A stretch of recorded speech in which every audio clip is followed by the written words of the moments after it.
Hello guys, good afternoon. For today's video, maghiwa ta og kalabasa. Kining kalabasa in English is squash.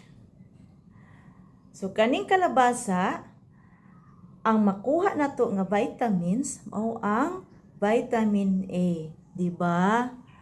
Familiar nato ang kalabasa nga ang kalabasa pampalinaw ng mata.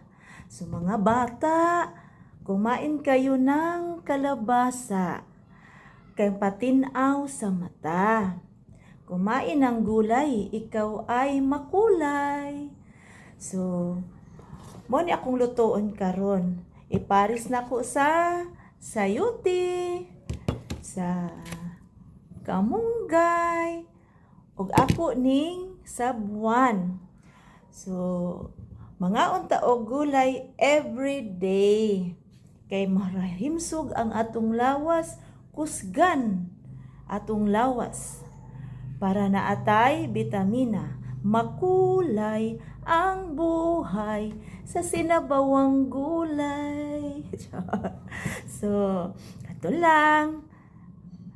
Naot pa unta, mga bata, kaon mo og kalabasa. Thank you for watching.